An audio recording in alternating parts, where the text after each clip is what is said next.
Peace, peace. This is Brother Faheem, and you are now tuned in to another episode of the Leave of Logic podcast. You know the vibes.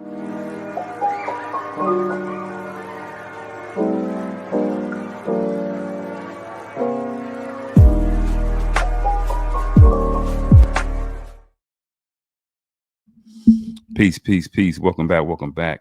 Listen, I am your most gracious and humble host, Brother Faheem, and you are now tuned in to the Leave of Logic podcast. Hey, man, we have a super duper duper special guest, and we got a treat lined up for you guys that are watching tonight.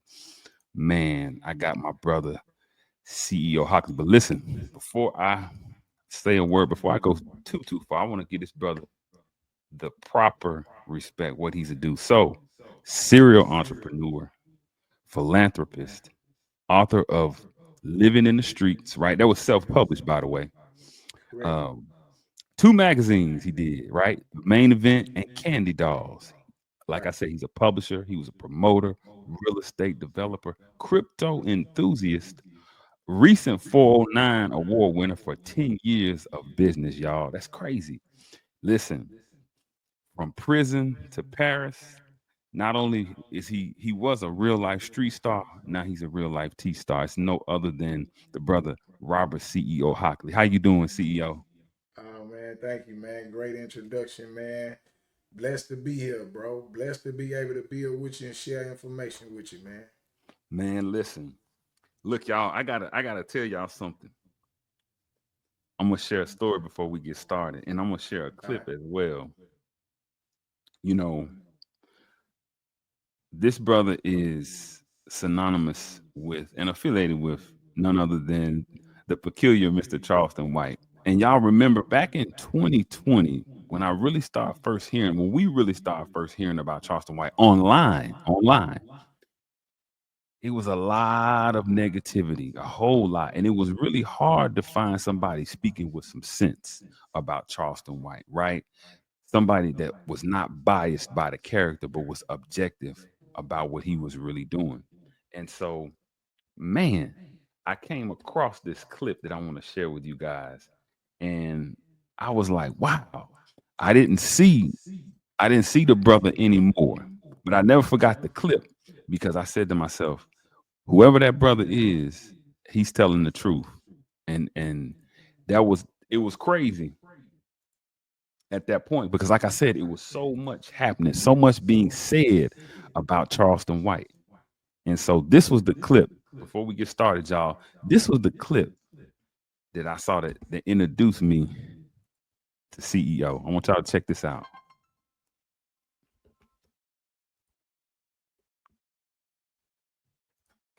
Charleston White is saying he is playing. Has anybody heard Charleston say he is playing? Has everybody heard Charleston say this is a character? Just said it yesterday, today. Right? Yes, I am offensive, but I tried the route of not being offensive and y'all didn't care. So now I'm on here playing, right? So y'all can learn something. Yeah. That's Charleston White. So I saw that. When I saw that, I said, wow, this is crazy. This is crazy. And man, just recently, maybe like a month ago, I'm on Instagram. And what do you know? I see CEO breaking down clips, breaking down, doing what I do, right? Taking the mundane, the sensational, and the controversial, and really extracting the knowledge, wisdom, and understanding. That's what I always say. That's Right. exactly what CEO was doing. And I thought to myself, man, I gotta follow brother. I gotta support him because I believe in his message. Then I researched him and I believed in what he was doing. And man, I was just honored and humbled that I could get him on the show, man. Listen, CEO, can you tell the people a little bit about where you from, man? Just a little bit about your backstory, big brother.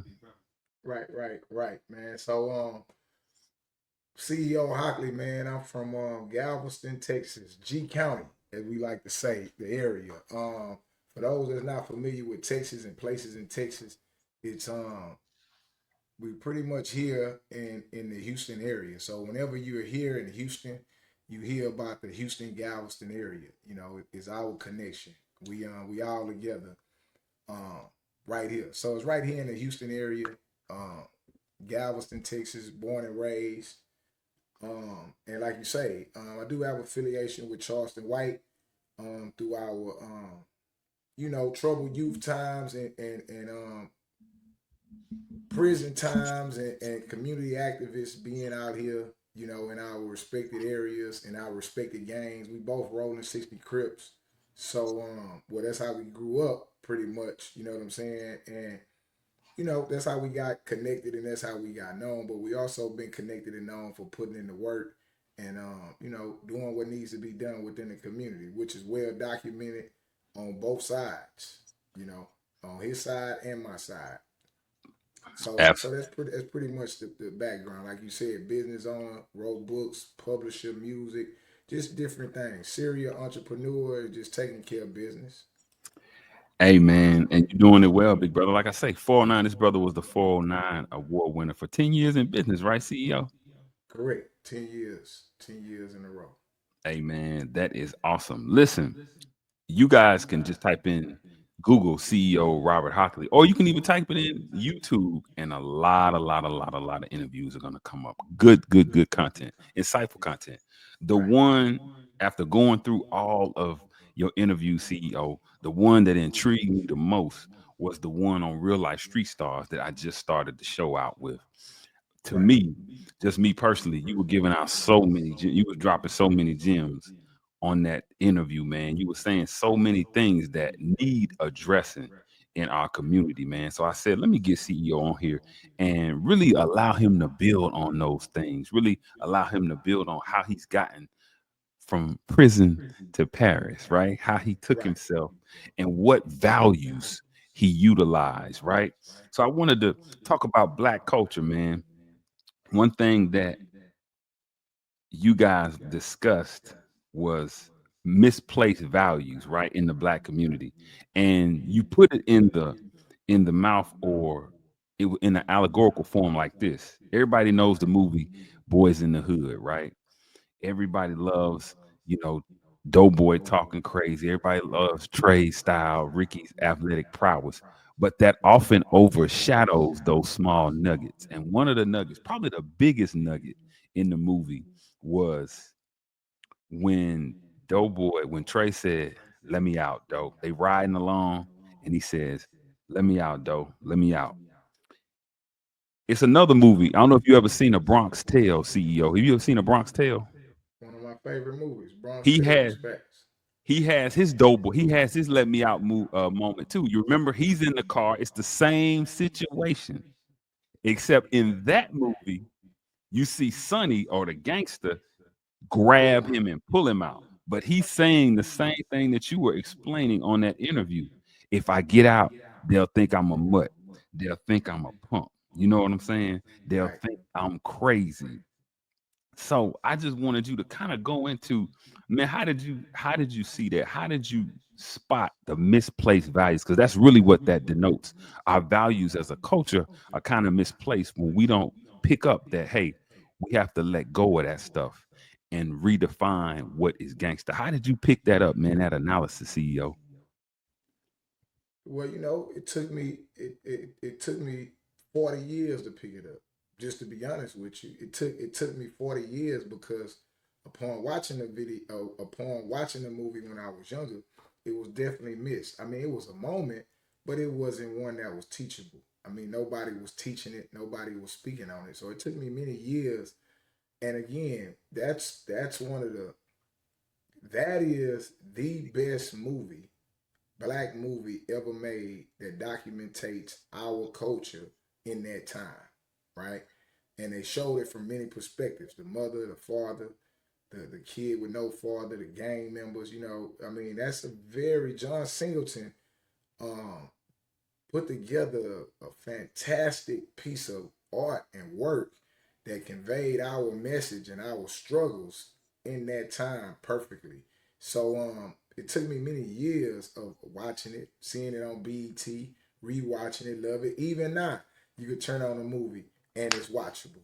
I mean, that's how beautiful that art form of Boys in the Hood is laid out. And then one day it just dawned on me, as I replay the movie and we replay scenes from Trey punching in the air to Ricky getting shot to, Right.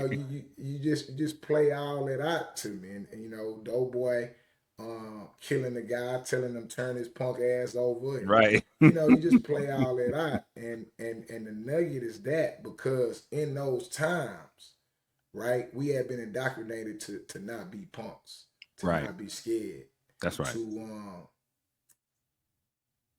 to proceed with ignorance. You know what I'm saying? Not Yes, sir. caution, right?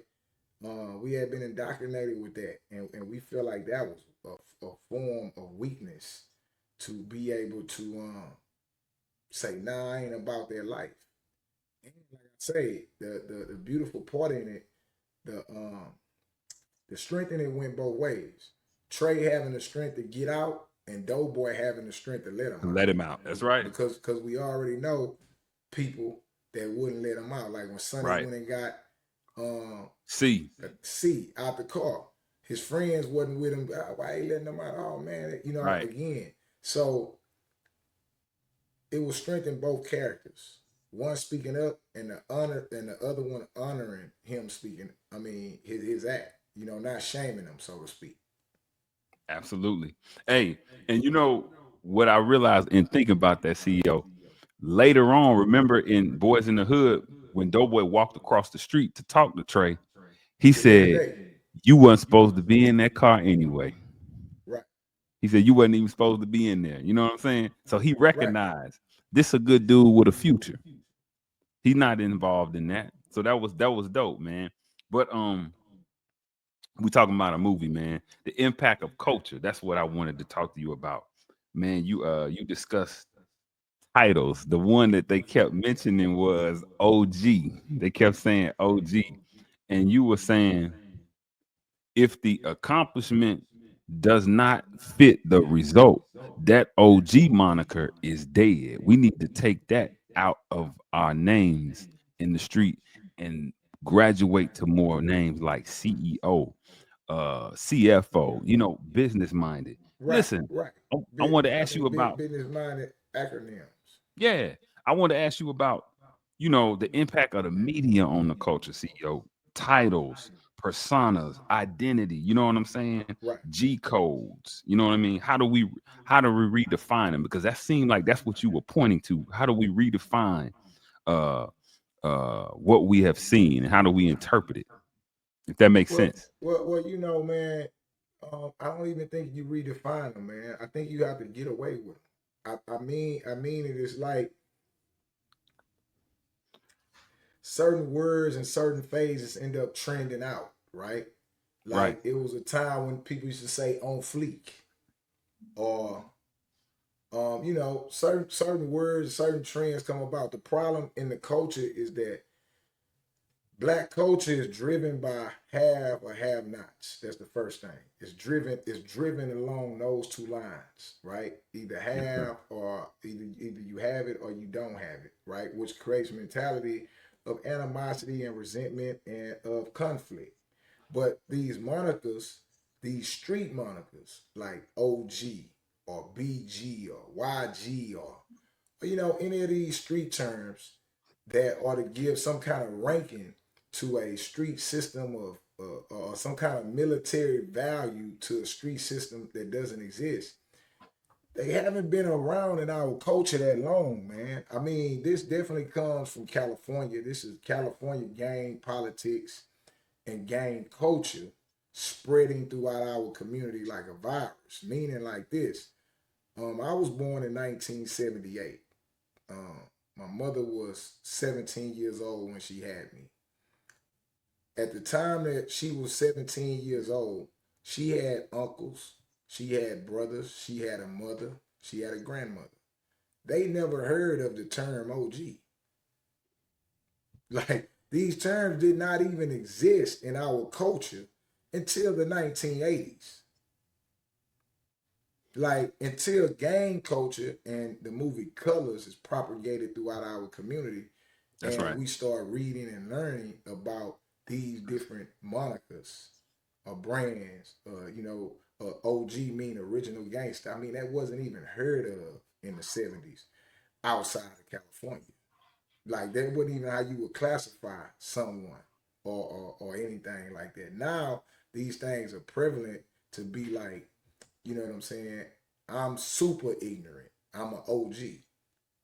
You know, that's the only classification for it that gives, you know, that you just ignorant at the end of the day. So my thing is to really get rid of them, man. Really to shame them, in a sense, and then it's like, well, what should you call yourself? You should call yourself something that in which you are due, something that which you are proud of, other than street stuff. You should be able to grow out of that, man. It was a time in our culture before social media.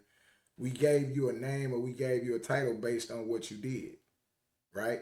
Meaning, like, if you cut hair, everybody knew you for cutting hair. I don't care if you worked at the post office.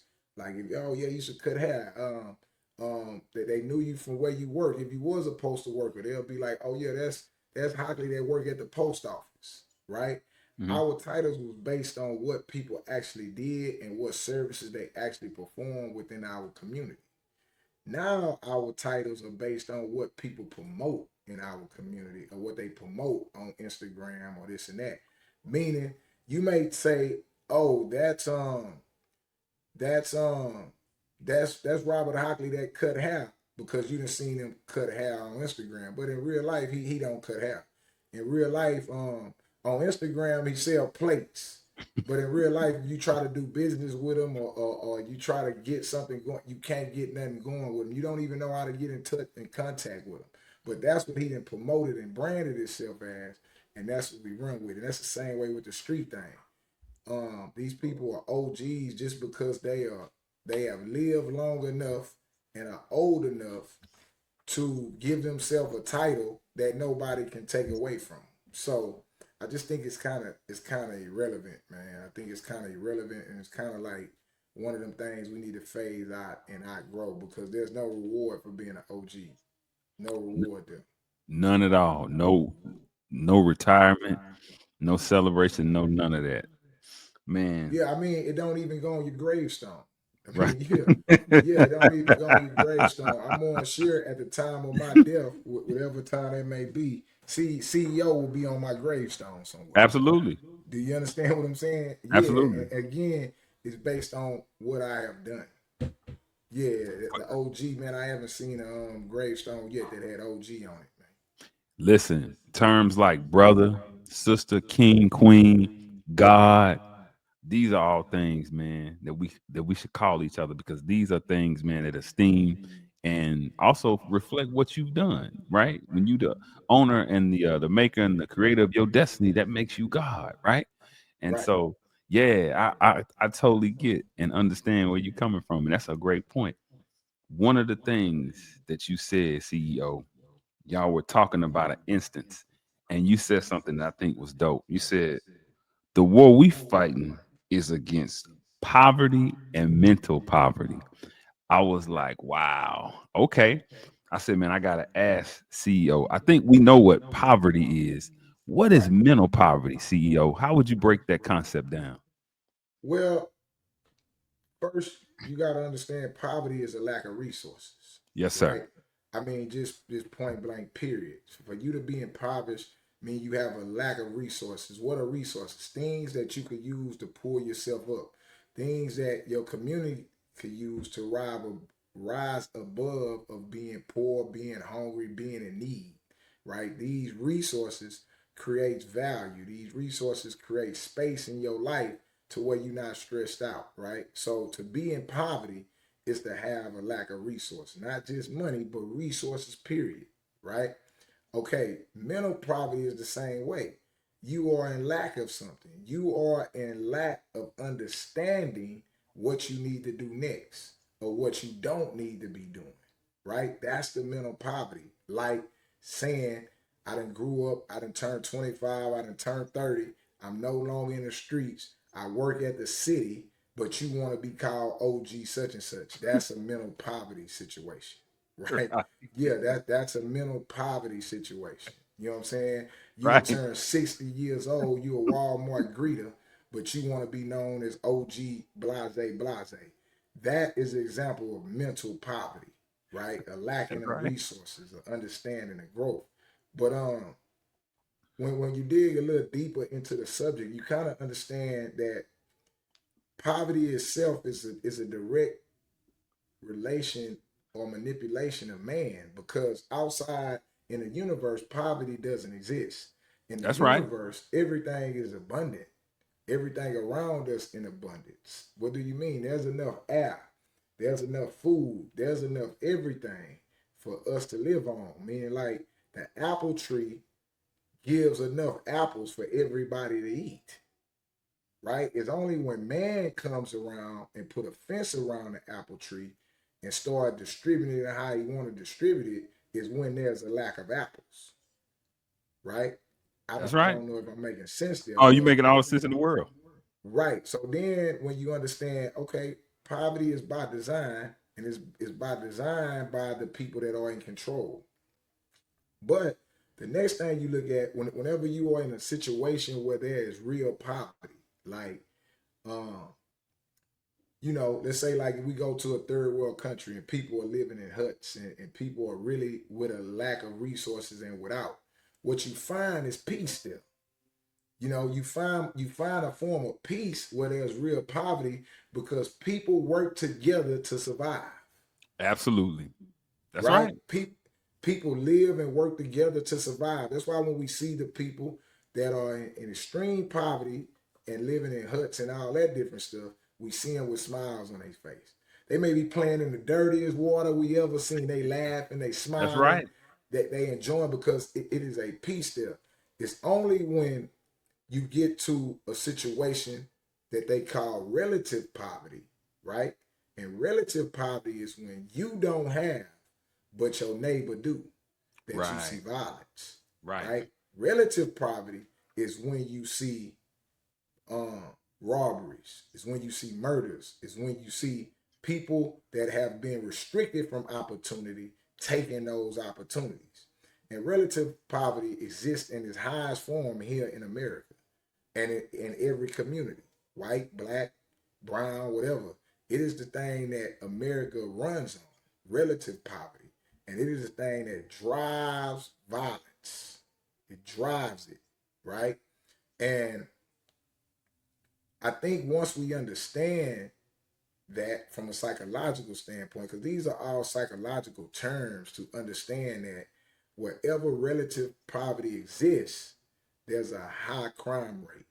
And it ain't just amongst black people, it's amongst anybody where this exists, because relative poverty creates the understanding of lack and to take, right? And in those environments where you have relative poverty, you have people, normally the males in that group, that commit the most violence, because that is the way out of it. I don't care if you're an immigrant from Italy and you form the mafia inside relative poverty.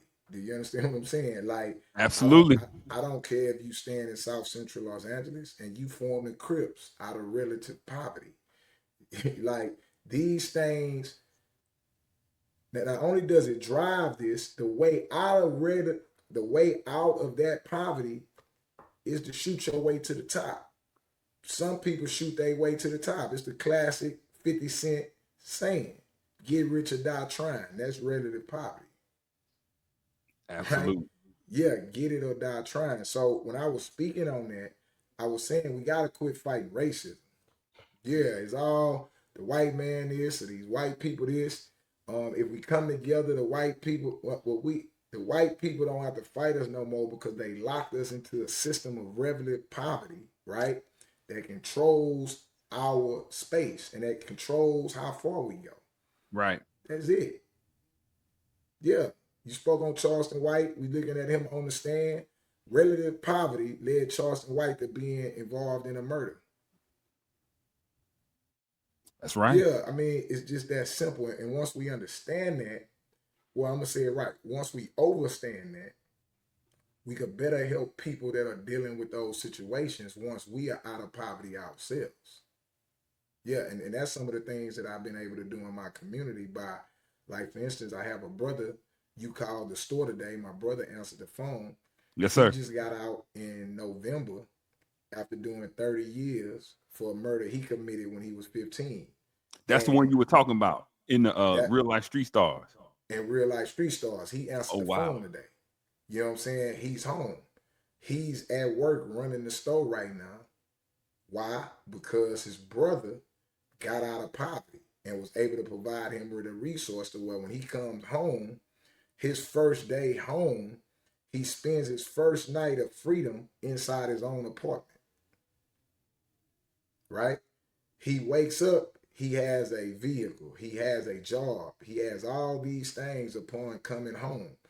That is me eliminating the relative poverty that would exist and stress him out and send him back to prison. That's right. What they call it, And recidivism. recidivism. So, how do you fix people going to jail, going back to jail? Give them the resources they need so they don't have to worry about taking them. Absolutely. I was Yeah, going. and I don't want to go long there, but I'm just You breaking good? down to where it's one of the things that I studied. Is one of the things that hey, we need resources, and you need to be able to provide the right resources to the right people, and people will go along about their way. Yeah, people will go along. Then you'll get to really see who people are. That's You know what I'm right. saying? If you have money and I don't have money, you really don't get to see who I am because I need you in some kind of way, right? Or that we need help. But when we both have money, right, you get to see who people really are. And that's what Absolutely. people need, man. A lot of people ain't bad. Charleston them was not bad kids. They was just dealing with a lack of and mental poverty that led them to commit a very bad act, man. That cost them a lot. Absolutely. I was going to ask you, CEO, but you answered. I was going to ask you, how does it affect the way that we think and move? But you just broke it down so eloquently. What I would say is this: I would ask you how we elevate ourselves from that mental poverty, brother. How did you elevate yourself from that mental poverty? Well, the first thing you gotta realize is that you can't do it by yourself. And I mean that in the sense of the only way you get to the next level is somebody pull you up. And do not be fooled about you definitely need to work hard, but you need help. You need somebody that already been at the next level or somebody that's already on the next level to pull you out the hole. It's easy to get off the ground when you got a hand getting up, right? So here's the problem. Here's the mental poverty. We don't even want the hand. We want to do it on our own. Yeah, we don't want the hand. Yeah, nah, I don't need them niggas, man. I see. Yeah, that nigga, but I'm all right. Forget that nigga. I do it by myself. That's the mental poverty. That's the pride in which the Bible talks about. So we got to understand that it's a lack of resource. It's not mental illness, right? It is a lack of resources. And the minute we start getting the resources, we will start getting better. We will start healing. So somebody in the family or somebody in the community has to go get the resources. That somebody should be a man. And 9 times out of 10, meaning like that's what you're here for, man. To lead, to get the resources, to bring them back in, and then to grow from there. Listen, this guy, this guy right here. I saw you mentioned this guy, man, Right, in your real life street stars interview. I don't know if people caught that. You mentioned right, the dirty glass and the clean glass, but right, this guy said exactly what you're saying. He said it's not necessarily in our nature; it's nurture that causes us to do the things right. that we do. Right? It's it's it's because yep, Yeah, absolutely talk about this guy. necessary reading. Hey, hey, Yeah, that in my house, CEO. You gonna read that? You gonna yeah, because look, CEO. We talked about this. They pump this one. This the one that they pump. right. This is what they pump, and this is good. This is Yeah, that's good. absolutely good. But you need to read it in the conjunction with the one we just showed. Right. It needs to be That one read in should lead tandem. you here. That one should lead you here. Yeah, it should lead you right there. This should lead you right there. But he said what you saying. It's not nature, man. It's nurture. It's the environment in which we are in that causes us to act in the way that we are acting. And damn, I'm gonna have to go look up because I knew nothing about relative poverty. You see what I'm saying? That's why when I Right. watched it, I said, "What is he talking about?" I'm listening to the nuggets, right? What is he talking about? Mental poverty. That's I gotta ask him about that. The next thing you said that stood out to me was this: don't criticize somebody that's doing something and criticize his movements because they're not yours.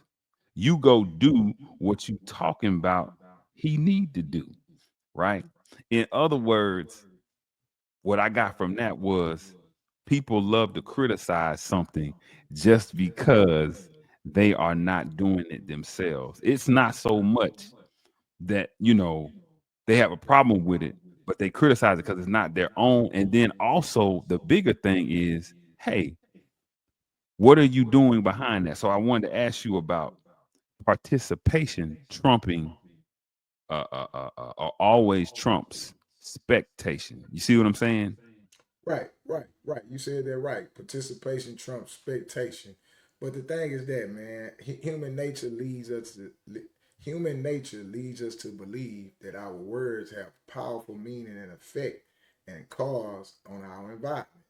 That's true until those words meet action. That's right. Then it doesn't have an effect. What I'm saying is you could tell your mama to stop all day when she's swinging that belt. That stop, that belt keep coming. When those words meet action, right? There's a different dynamic into the universe, That's and right. it's so easy for us to be like to speak on something, which is human nature. Like especially things that we don't like, but it's a Right. whole nother thing to be able to compete, whole different ball game to be able to compete. And that's one of the things about American culture that's very peculiar that makes American culture different from all other culture is that the white man wants to compete with the white man. Now, Right. the white man don't want to compete with the black man, but they want to compete with the white man and they want to be open source, so to speak, to what the best could win, the most Right. competent could win. And that's what creates power. That's what creates affluence. You know what I'm saying? It's the being able to compete, to be able to be like, I grew up in a time where Sears was the number one retailer in the world. If you went Right. to Sears, it was around. They got Right. took out by Walmart, who That's started right. with one store in Arkansas. Sam And Walton. Sam Walton. Now Walmart is getting took out by Amazon. A man started Right. in his apartment. In his You understand what I'm garage. saying? That's right. Right. This is the nature of what I'm saying is if you got something better, we live in a space in which you can compete. You don't have Right. to just keep talking. If you just keep talking, you just talking, brother. But if you have any meaning, even any truth to those words, then go compete. Listen, I'm glad you didn't answer directly because you just about did. My question to that was this: why is speaking given more recognition, notoriety, and respect than the doer and the builder slash the warrior? And something me and you spoke on. You had told me, you said, the Honorable Elijah Muhammad is one of the most profound people, if not the most profound black man in America, in American history. Right. But his image gets washed, and it does. It gets hidden, right? They hide it behind Malcolm. And when you really look at it, I love Malcolm. I do. I really love the Minister Malcolm.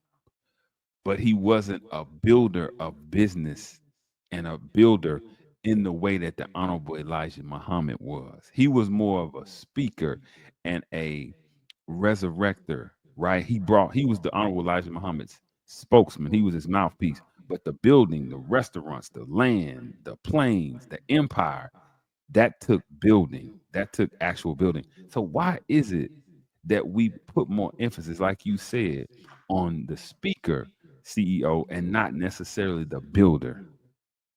Well, the thing is that I'm gonna answer the question, and I want to touch on the Malcolm thing. Yes, sir. The thing is, it's not that we don't put more emphasis. The thing is that we are easily distracted and entertained. Human beings. I'm not speaking on just black people. We Right. are easily distracted and entertained.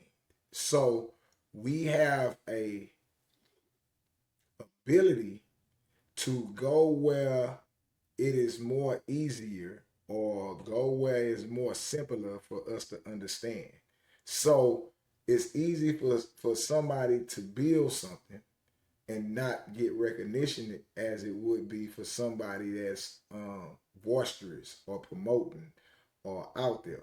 Now, the thing with Malcolm X and the thing with the Nation of Islam and Elijah Muhammad is this: Malcolm X brought a lot of business to the Nation of Islam. You know what I'm Sure. saying? He the one Sure. brought Final Call. He the one that brought all these different initiatives, and he is the one that brought Nation of Islam to the forefront, right, of black leadership. By all means, he did do work, but it was his work was in conjunction with a system that somebody built. Absolutely. Okay, within that system, he was able to be transformed to from what's Red? What was Yeah. his first name? Detroit Red, right? He was Peddler pimp to yeah, he minister. was able to be transformed from Detroit Red to Malcolm X. Of course, in his assassination and in his murder, they pretty much washed the history of the Nation of Islam and Elijah Muhammad behind it. That's right. Um, but we don't have any teachings from Malcolm X that transforms anybody that is Detroit Red into a Malcolm X. That's right. Malcolm X didn't have those teachings. That was Elijah Muhammad. That's why we have Absolutely. a Farrakhan. That's why we have Absolutely. a Nuri Muhammad. That's why we Khalid. have temples. That's why we have these different things, Right. right? Because of the teachings and the instructions, That's right. right, of Elijah Muhammad. And that's just the honest truth, man. Again, I grew up a fan of Malcolm X. I grew up in my school of thought. Malcolm X is one of them people that you look at. It's like, I want to be Malcolm X. I don't want to be Martin Luther King, right? And that's another trick that they done gave us because in our minds, psychologically, they have tricked us that Martin Luther King is passive, peaceful. Malcolm X is violence and gun ho. And that's not true. Malcolm X was far from that. Meaning the Nation of Islam was violent and gun ho. You understand what I'm saying? Right. Right. Right. His teachings was that of the Nation of Islam. And when I studied and look at the stories, and I come to the conclusion that Elijah Muhammad is the greatest black man ever lived, is based on his building and what he put out. And Absolutely. next to that, I would give that to Martin Luther King. Why would I give that to Martin Luther King behind him? Is because Martin Luther King was the most polarizing black man, and he actually died for what he believed in. Meaning, like I said in my real life street stars, Martin Luther King got it wrong. Violence is the answer. He died in his belief that violence was not the answer. And Right. that was his belief, and he was willing to die for it. So I give honor there because he died for what he believed in. As the youngsters would say today, he stood on business, right? Right. Right. Where in the brother Malcolm X, who preached violence, who preached self-defense, who even was photographed with an AK-47 for his autobiography, and even coined the phrase by any means necessary, did not believe in none of those things based on his death, based on him dying 4 months after leaving the Nation of Islam. You know what I'm saying? Not only did he not believe in violence, not only did he but not believe in really defending himself in a way in which a man or a leader should, he allowed himself to be murdered in front of his family. You know what I'm saying? He was murdered in front of his wife and kids. I don't know no leader. I don't know no leader that was killed the way he was killed. And again, it was out of either a form of weakness or it was out of a form of ignorance because nobody would make themselves that accessible, right? In that short period of time, knowing what you was going up against, other than a person that is pump faking. Right. Right? Yeah, Yeah. if I would say it right, and it's like, oh well, that's kind of harsh. But that's our mental poverty of not being able to objectively analyze and get the lessons out of what transpired. That's right. 4 months after leaving the Nation of Islam, he was murdered in front of his family. And him allowing that to happen, meaning like making himself accessible to be murdered because he wanted to be in front of the cameras. He wanted to keep speaking. He done seen people firebomb his house. The whole energy around him is based on he won't be quiet, right? But at the same time, man, you can't be like, I won't be quiet and then I won't defend myself. You know what I'm saying? Like, you got to be able to defend yourself. Wherever the president goes, he bring the killers with him. Yeah. You got people like, oh, I don't need no security. I ain't no, you need, if you for real about what you believe, you going to need some help. Absolutely. And that tore Malcolm X's legacy apart, meaning like, look what happened with his family, man. You know what I'm saying? Yeah, they Yeah, suffered. People don't know that they suffered. they suffered. They suffered, man. They Now suffered. he becomes immortal. He lives forever, as we would say. But Martin Luther King had more was more truthful than he was, because Martin Luther King died for what he believed in. At the moment in which Malcolm X went against the Nation of Islam, he should have picked up violence to defend himself. He did not pick up violence. He picked up the microphone. He took a picture with an AK-47 like it was a rap album, right? So he would do now. He took a beautiful picture looking out the window. Nobody was there. Nothing was going on. It was just a photo op. Because when it was time to go to war, he led himself to slaughter. And that's just the objective truth. Hey, absolutely. There are reports that Malcolm said he didn't want the people patted down that day.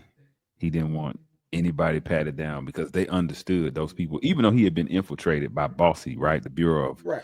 of Exactly. Secret Services, Special Services, and investigations.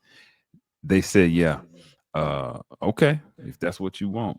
And like you said, I hear what you're saying, CEO. If you're gonna still be talking, it's just like anybody, like you saying, Minister Farrakhan, Charleston White, Right. anybody, 50 Cent, these people all, you'd be a fool if you believe that they did not have people with them that were protecting them to help them to because when you speaking the Right. truth, And, man. and he did, but who splits from the Nation of Islam? Who talks all this stuff knowing that I'm already a dead man? Who does that in the public eye, in the public view, other than someone, right? And I'm speaking this on the knowledge of my understanding of being in the streets, of being in gangs and violence. This is a cry for help. But see, the police wasn't there to help him. That's why I don't blame the Nation of Islam for killing him. It's still out on who actually killed him, right? Because he was sitting there, as we would say, dry snitching in the public, right? Trying to get help from authorities as protection from the Nation of Islam. And I'm saying to myself, man, you know they want your head. Why are you out still talking and not building? Well, Why are you out still giving lectures and not building? I mean, right. 4 months after leaving, you are Mhm. murdered in front of your family. That's not leadership, bro. Hey, they have who they knew who killed him. Right. They had they had, I'm not sure if it was 4 months. I think it was longer than that. Maybe you talking about the actual break. But yeah, man, you absolutely he needed protection. The minister, he was tired, you know what I mean, and he was ready to go. And like you say, he just Right. let himself go. What I want people to do, and that's what we don't do. We just take the history that we given and write it off. Now, don't get me wrong. I know it's been documentaries and different literature and things, but somebody need to have a complete breakdown and a root cause analysis of those different things and hold classes on stuff like that. That's the only way we can get the lessons and get out our feelings and our beliefs of Yeah, things. You know what I'm saying? the I mean, objectivity. right. We don't have that. What it Yeah. is now, don't talk about Malcolm, nigga. You can't disrespect Malcolm. That's the mental poverty, man. Yeah. You know what I'm No. saying? Yeah. We have to be honest about who he was, who all of our leaders are. Because we can listen, they can all be. It's a school of thought that criticizes the Honorable Elijah Muhammad. It's the one that Right. criticizes Malcolm. It's one that criticizes the minister. What one thing that the Honorable Elijah Muhammad always says was always settle on the best part, meaning this: take the good from what a person does, that situation did, that place did, and move with it, right? Build on that. Because like you said in that interview, as soon as you go left, you create a lane right, You right? great right. So you gotta, hey man, listen, I can take this from it and leave that over there. You know what I mean? Because people Right. gonna get who gonna get emotional. You know, this CEO, they have to grow out of that. Because you can look at something and say, well, I don't necessarily agree, but I can understand how you came to that conclusion, and I respect that. You see what I'm Right. saying? Right. And again, I'm speaking on what mistakes was made. Yeah, Yeah, we not even speaking right or wrong. yeah, So in my analysis, the first mistake was going to war or switching sides and not defending yourself. right. Yeah, I'm not saying having protection. I'm saying defending yourself. It's Mm-hmm. time to play defense. You see what I'm saying? Like, Yeah, big yeah, time.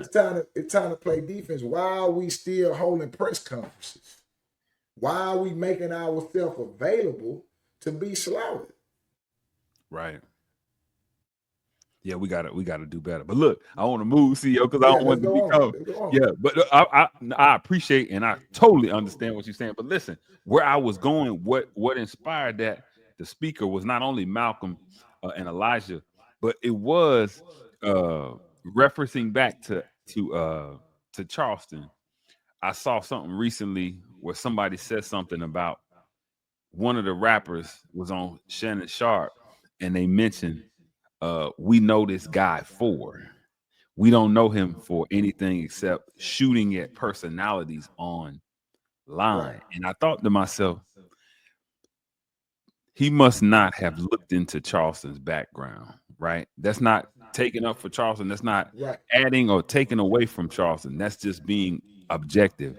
When you look him up, right, you'll find helping young people excel, hype, his community activism, him defending the community, right? Because I saw him on a city town hall meeting. That was a meme a while ago where he was talking about Yeah. some little kids, some little City black council kids, meeting.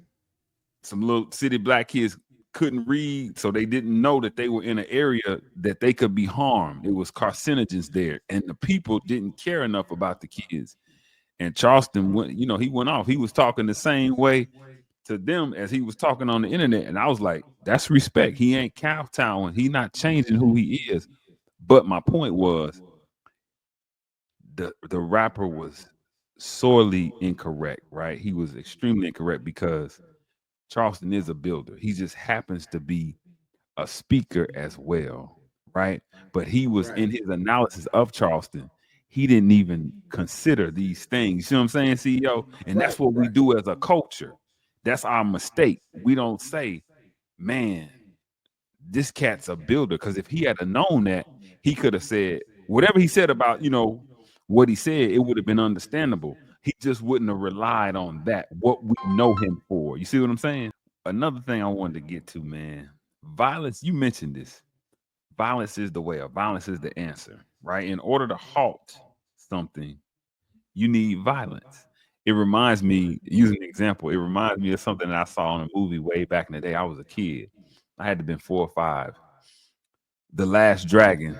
Bruce Leroy told his students, sometimes you have to go to the heart of violence to get to the peace. You see what I'm saying? Right. Sometimes you have to do that. And I think that's how I understood what you were saying, right?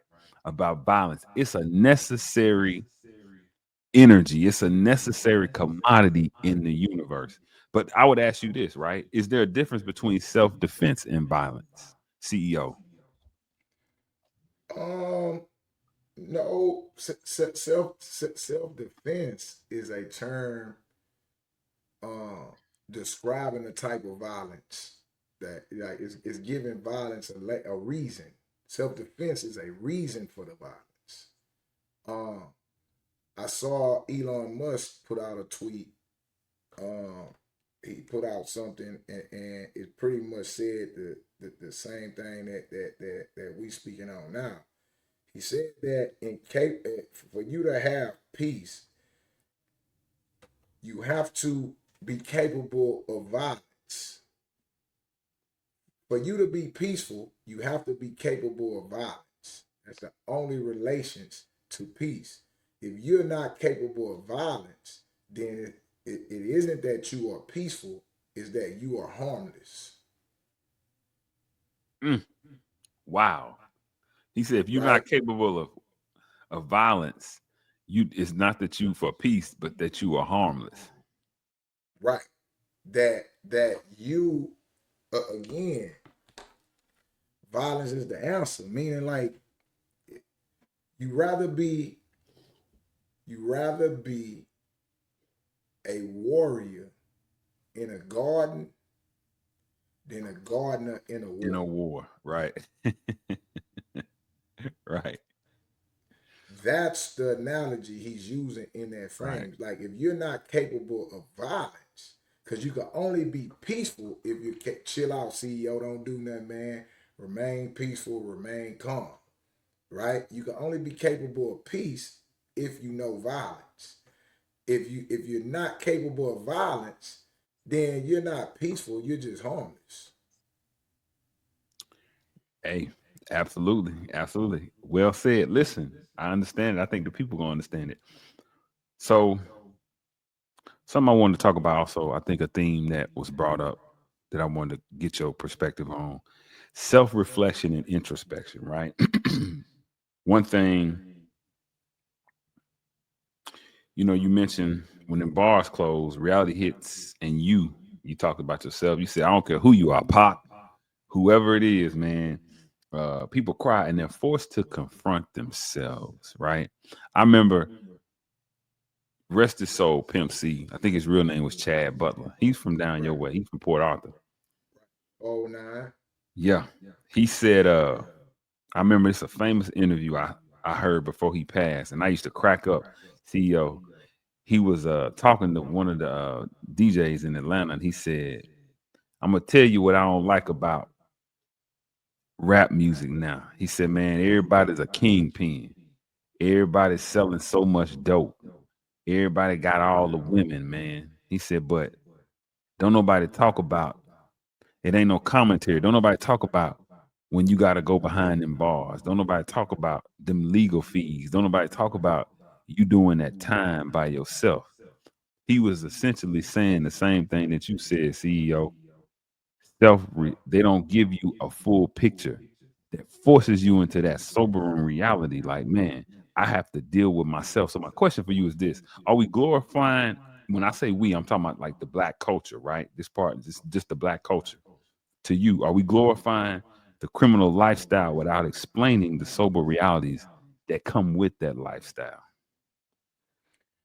I mean, of course, but the explaining part of it isn't commercial enough. It isn't what sells. So he's saying, hey man, you rappers are corny because all y'all talk about is fame and not the consequences. Well, that's what works with inside the rap community or the rap business of selling records. Like they only talk about what sells. Don't nobody talk about what don't sell. So the reason why we don't have a Common no more, or these different people no more because they don't sell. And I'm not saying that's good or bad. I'm saying there is a rap music economy that has to exist based on what people buy. So I think the problem would not be with the artist. The problem would have to be with the listener. Meaning like the audience wants to hear it. And they don't look for context in the music that they listen to. So it's more of the audience than it is the culture. It's like right now, Sexy Red runs the culture. And I'm like, what culture? They like black culture. I'm like, no, she runs hip hop culture. Like, yeah, it's people in the black community that don't give a damn about Sexy Red, or that's not inspired to do what Sexy Red do. So it's a subculture of the culture, if that makes any sense. It does. So yeah, when you're dealing with rap music, you're not gonna find many people to expound on consequences and things that's going on, and it's not gonna be promoted or celebrated because it's not a commodity within the music industry. Okay, that's that. Now, when you get outside the music industry and you get to YouTube and you find a Charleston White speaking about the consequences and the reality of your actions and behind bars and about snitching and telling, you hate him too. Right. You see what I'm saying? Right. When someone comes and delivers on what Pimp C's talking about outside of the music platform and avenues, you hate him also. Right. Absolutely. Absolutely. Listen, we're gonna switch gears yet again. Parenting and mentorship. I really want. I kind of want you to speak about the significance of mentorship and parenting because a name that I heard you call was Todd Scott, and you talked about New Jack City. How, Right. The apartment complex. yeah, man, you talked about how he really helped you. He was really able to put you in a position to buy the same building that your grandmother raised your mother in, which is Right. profound, right? And Right. so, go ahead, go ahead. I just wanted you to speak about Well, that. I'm gonna tell you right now, man. You don't have to be Malcolm X. You don't have to be Charleston White. You don't have to be Martin Luther King. You don't have to be Elijah Muhammad. What you have to do to fix the black community is be a parent. Uh, the most important community figure in the black community is parents. The minute we understand that, the minute we can start fixing things. We have a little thing where we could break down and say that um, white people broke down black culture and broke down black people by taking the father out of the house. And this has been documented. This has been documented. We understand this tactic and what has happened to us. But now you will get leaders of the day or thought leaders of the day. And I'm talking about the people on the internet and the people that are around of the day. They would explain to this in detail, the Dr. Umars or the 19 Keys or the different people. They would explain this in detail, but yet and still they operate without a family. Like, it's like if you want to do any justice, and I'm not criticizing them per se, I'm just giving a reflection. If you want to do any justice to the black culture or the black community, the greatest thing you could do is to be married, find you a wife, and raise you a kid in a family. This is what fixes black culture. We saying that's what tore it apart, but that's what fixes. But here we have the quote unquote thought leaders of the day that aren't married, that are basically single men, right? And they giving us all this quote unquote valuable information. But at the root of it, what we need is parenting. We need men and women working together in a household to raise up their child. Then some people may say, oh, well, no, black people, um, this whole monogamy thing, well, black, now don't get me wrong. Nothing is for everybody. But it's a reason why when the white man, this white man created this society, he created it to where you could only have one woman. And it has nothing to do with European standards. If you look at any of their history, it was there was no standard as it creates with women, but it has everything to do with people studying and understanding history. In society where men could have as many women as they want, right? Those societies didn't tend to do well. They did not do well because the people with the power can keep consuming as much as they want, as much as they own. All right. Well, what do you mean? You could look at it in modern times, whether it's Saudi Arabia or anywhere in the Middle East, where you could have multiple wives. The women have no say. There's no bearing, and the average poor man could get his wife took from him. Like these societies that allow men to have as many as they wanted did not fare well if you understand history and if you paid attention, because power is consolidated just like money, right? And it's easier to gain more and to have more with multiple people. The women just became slaves to the man with the power. I get That it. is the reason we sit here in a culture that creates a value of having one wife. Based on that and that alone.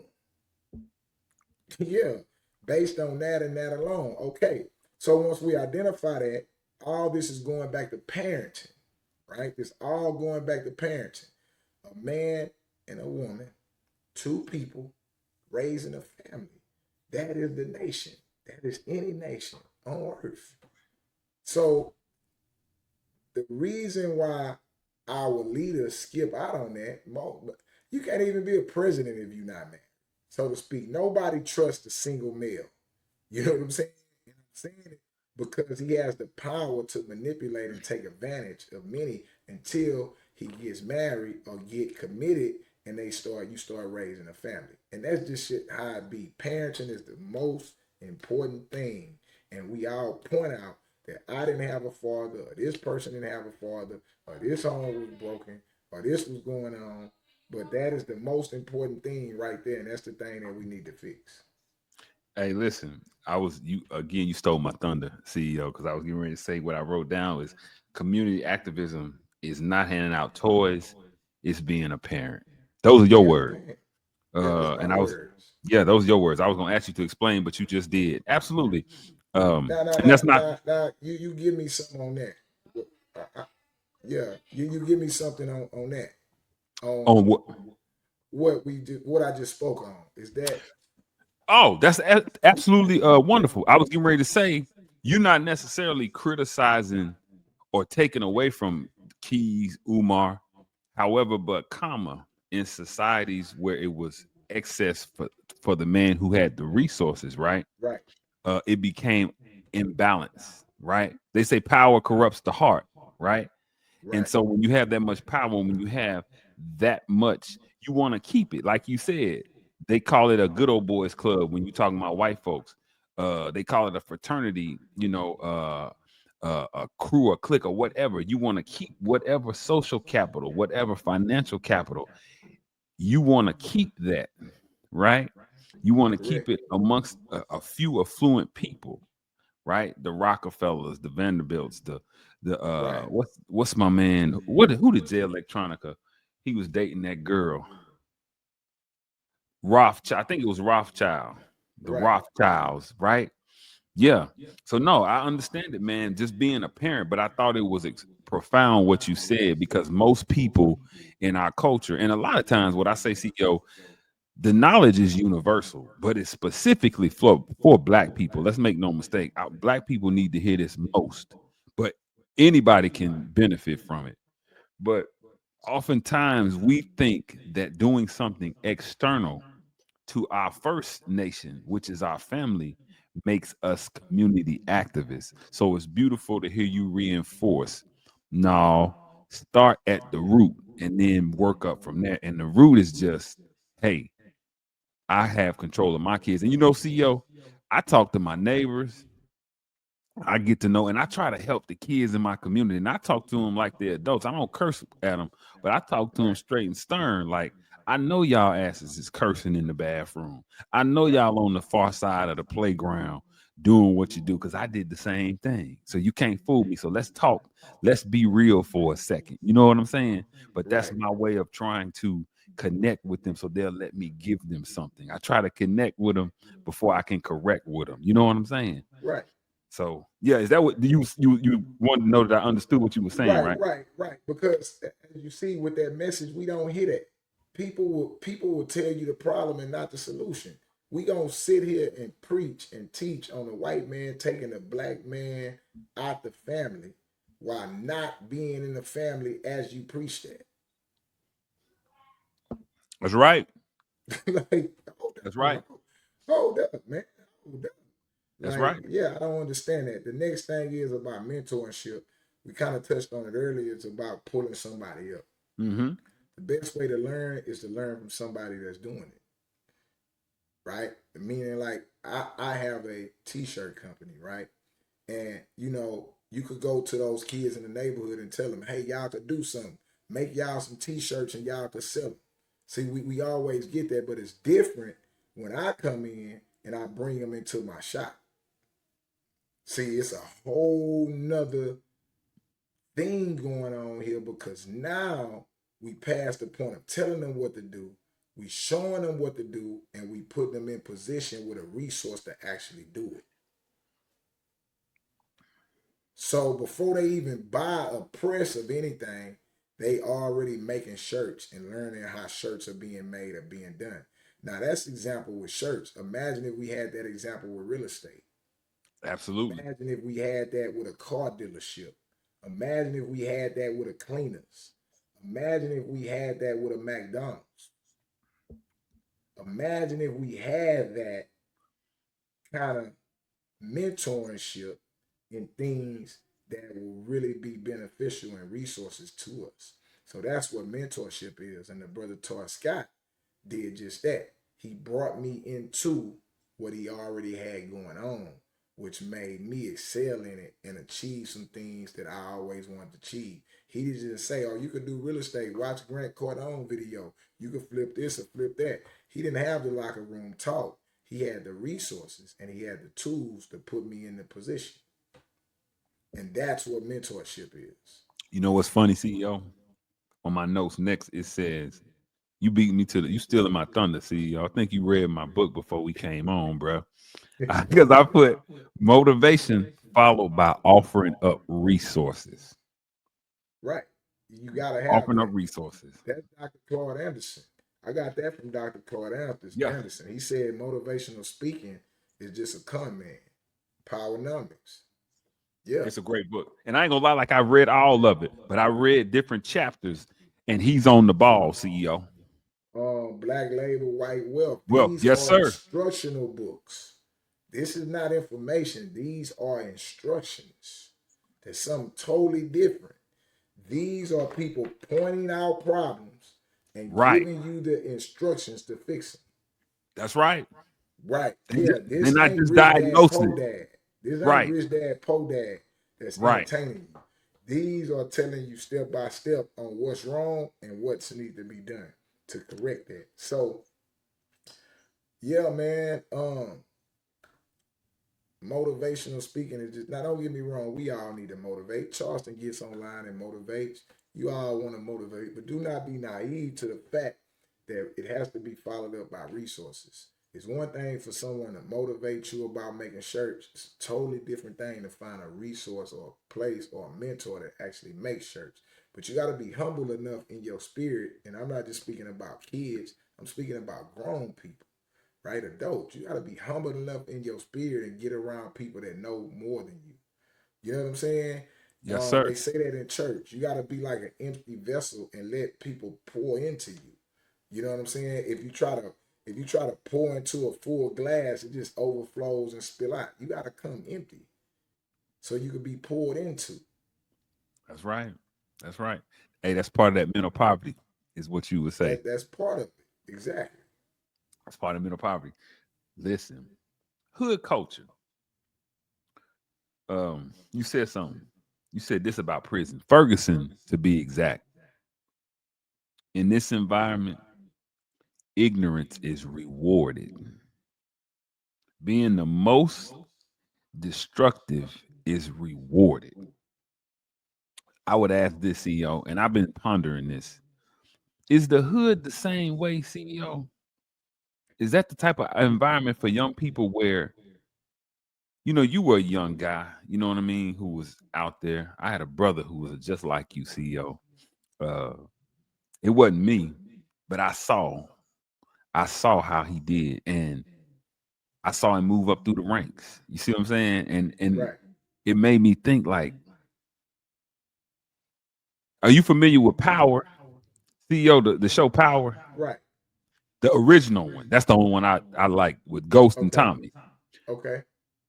Typically in the hood, we like Tommy because he fly off the hook. Now Ghost was just as violent, but he was strategic. But Right. we'll in the hood in real time in real life, we'll look at Tommy like that's the killer. All Right. that thinking and strategizing Ghost doing, time out for that. You need to Right. be a hothead like this. So when I heard you talking about that, it brought that question out. So I'm gonna ask CEO what he thinks about this, about that concept. What do you think about that, big brother? No, that's right. Meaning like hood mentality and prison mentality are the same thing. It's poverty mentality. It's ignorance. It's a cycle of violence, ignorance, and poverty. It's the exact same thing. And in that environment, crashing out, right, is celebrated. Mm, Yeah, to crash out is celebrated. How else do you deal with the pain other than to act out, mm, literally and physically? Crashing out is what it is. And especially when you're young, when I was young, crashing out, man, you couldn't tell me I would be 40 years old. It really wasn't until the birth of my son that I realized what I was really risking when I was in the streets or when I was in prison. I was willing to give this up. And some of my peers and some of my family gave this up in death. They gave up having the birth of a child. Like when you are a child, you don't care about that. But that's what you're giving up. When you get a life sentence at 17 and a life sentence at 20, and you get these times, you giving up having a child. Did not know that until I had a child and realized, damn, I'm sitting there with my newborn son and I'm like, I was willing to give this up. And then it made me think about my brothers that gave that up, right? So again, the environment, the structure of poverty, the lack of resources, and let's say it right, relative poverty creates the attitude of putting it all on the line at the drop of a dime. And it is rewarded in the sense of celebration or feeling of release. Yeah, man, I got them niggas, man. I did that. You know what I'm saying? My wife asked me that. My wife say, how do people feel when they kill somebody? Like, where's the remorse at? I say, well, for the most part, a person is just trying to get their man. So if they got their man, they got him. That's why it's no getaway plan. That's why it's like he caught within this time or that time. That's why it's the Tommy aspect. Because you acting out an emotion and you only got one goal, and that's to get your man. It ain't until years later, time has passed, and you have dealt with the situation that you realize that it was done, and it becomes more remorseful for the outcome you receive versus the act that you actually did. absolutely. Absolutely. It's a lot of, and we talked about this, CEO. You know, I don't know if it was you or if it was Charleston. I want to say it was you. Somebody said the internet is the new streets. I think that was That's Charles. me. That's you. Okay, that's you. That's me. The internet is the new streets. Yes, the internet is the new streets. To what you were just building on, has the internet exacerbated the cultural decadence due to the fact that people's ignorance is celebrated instead of what people have positively constructed? Does that make sense, bro? Right, that makes sense. Well, you got to understand that, let's say, let's go back to my time. I went to jail in 1995, right?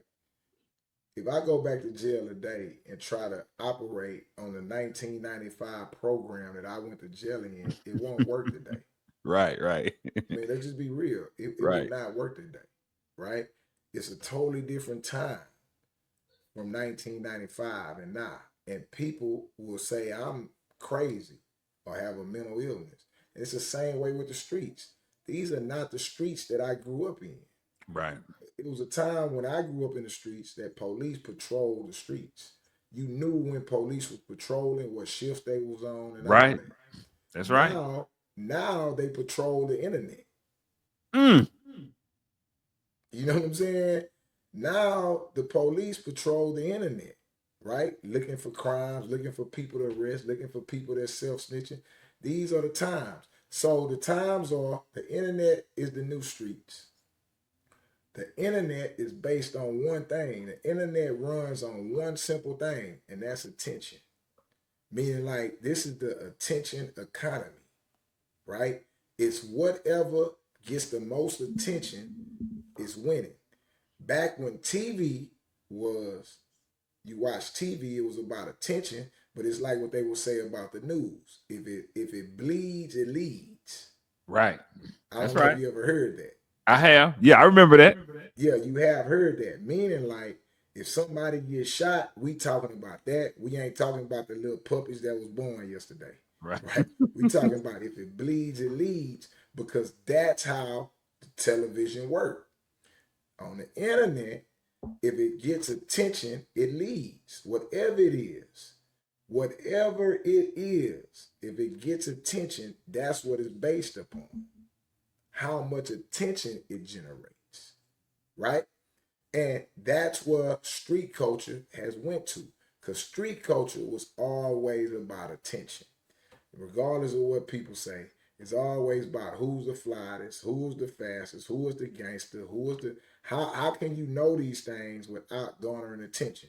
Now, I'm not saying that attention is good for the streets or good for the internet. I'm saying that's what it is. We are inside an attention economy, point blank, period. So if you talk about the dead and it gets a lot of attention, it leads. Period. If you setting yourself on fire and it leads, it gets attention. Period. That's what we are. Just think about this. Tomorrow we're gonna wake up and something is gonna be promoted to you on the internet that you have no idea about. I give you a prime example. The little brother, little Ronnie, and his daughter was just killed a few Yeah, I weeks saw ago. that. Right. You woke up one day and this was promoted to you. Now, if there's no internet, you never see this. That's right. You never hear this. But this has the most attention, so it leads. Right? So you need to pay attention to that whenever you on your phone or whenever you are watching things to seeing what is actually leading. You may wake up and it's I don't know, Donald Trump and Russia going to war. You just look at it like, why am I seeing this? Why is this leading? Because in some spaces it is garnering the most attention. That's it. The rescue the cat video ain't made it to you because it ain't got that much attention in the algorithm. I'm just saying, or the parenting video and clip that you gonna put out here, it ain't made it to people because it doesn't have that much attention. So it's like, well, should you put it out? Yes, you should put it out, because whether a million people see it or 5 people see it, the right person gonna see it. And that's the point of putting it out. But the internet is the new streets, and we are living inside an attention economy. Whatever gets the most attention leads. That's just Hey, what it is. it There's kind of no goes back. value to that. It kind of goes back to what you said, CEO, about the artist just a second ago when you said, "Hey, man, that's not gonna get up. That's not what's selling. That's not what's The gonna go harsh, sell. the sobering realities of hip hop. That's not what people are gonna buy. They're not. They want. What did 50 say? America got a thing for this gangster stuff. They love me. Right. That's symbolic of all of it. Hey, CEO, I say 3 things will always sell in America: sex, violence, and racism. Right. Sex, violence, and racism. If you can put out one of those 3 things, if you can put out 3, you got something classic. You know what I'm saying? But Right. those 3 things will always sell because they low vibrational and they're easy to latch on to and they're exciting, right? So it's like you Right. say. I think that's No, it's what you're ran by saying. that. The internet, first off, is ran by porn. There's I mean, Yeah, the reason why we even like Instagram or these different things is the because models. it's soft pornography, It is. It right? I absolutely mean, is. just being facts because everything is ran by sex. They did a virtual thing, the first real, meta universe, virtual, whatever they had going on, and the first thing happening there, somebody took some pee. You know what I'm saying? In Oh it, wow. like these things are because it's driven by human nature, and these are the subconscious thoughts of our nature in this society. That's Right. just the actual facts of the truth. Yeah. That's Those it. animal instincts. That's just what it is. It ain't nothing more consumed more on this white man's internet than goddamn pornography. That's Nothing. it. Do you see what I'm saying? That's Nothing. it. So to be like, well, we need to be more righteous on the internet. No, you need to be more righteous in your domain because the internet is not a place for righteousness. Now there are pockets for righteousness to exist, but it's not driven by righteousness. See what you're saying, brothers and sisters. See, that's what again, just mentioning Charleston as another reference point. That what you just said, he said a little bit more polarizing. I heard him say something like, "I don't come to the internet to save people's souls. I do that in real life in my community." When he said that, I said, "Ooh, that's what you just said, CEO. It's Right. not the place for that." Meaning, it's not gonna be received in mass like those other things. The sex violence and the racism is gonna be received. They're not. Right. It's a place. There's a niche. There are people. I mean, you got again Keys, Umar, Right. Dr. Watkins. You got people, Ben X, RZA. You got people doing it and doing it well. But you have far and wide more people who are perpetuating the sex number one, the violence number two, and the racism number three. I think that Facts. yeah. So listen, and we getting down. We getting down. I done kept you for a while. But I just got a few more things. Literacy, man. I don't know if people caught this. He said, what did CEO say? He said, look, the Honorable Elijah Muhammad said, clean glass, dirty glass. He done already showed you what he done read. The message to the black man, which should be mandatory reading in all black households. He mentioned Dr. Claude Anderson, right? Powernomics, Black Labor, White Wealth. I think Dirty Little Secrets of Black History is another one too that he wrote, Right. Right. CEO. And then he said, I only I laughed. I said, see, I've been watching the master teacher. You said, I only debate my equals, all else. Everybody else I teach. That's the master teacher, Dr. John Henry Clark. Dr. So that John let me Henry know, Clark. man, that you have, before I looked you up, before I found out that you were an author, a self-published author, it let me know that you had a love for literacy and learning, bro. So I would ask, man, for you to tell the people how important is reading and literacy and knowledge to you. Because another thing before you answer, you mentioned this early in the interview that I connected. You mentioned you were given a name by your comrades in the hood in Galveston, right? Right. Kryptonite by your comrade, not because of your physical strength, right? But because of your intellectual savvy. So you always had an intellect about you, right? You Right. always had something about you that was cerebral. So with that being said, how important, man, is reading literacy and knowledge to you, big brother? Well, breeding is what we missing, man. Breeding saved my life. I mean, you could ask my oldest son, and he could tell you he has never seen anybody reading a book, right, outside of a school environment other than his father. Like, let's just think about that. Where have we went in this year of 2025 and you saw somebody reading a book? Have you went somewhere and saw somebody reading a book? And not unless it was me. Exactly. And I'm not saying it doesn't happen. I'm saying that's how peculiar reading a book is in our society. Not only within our cultures, basically null and void, right? I Right. mean, the strangest thing would be walking into a convenience store and seeing somebody reading a book. That would be weird, right? At this point. But reading is the thing that actually saves your life. Reading is the thing that actually exposes you to things that you didn't know exists and give you a complete understanding for why things work. Reading is the gateway to experience. Readers are leaders. Point blank, period.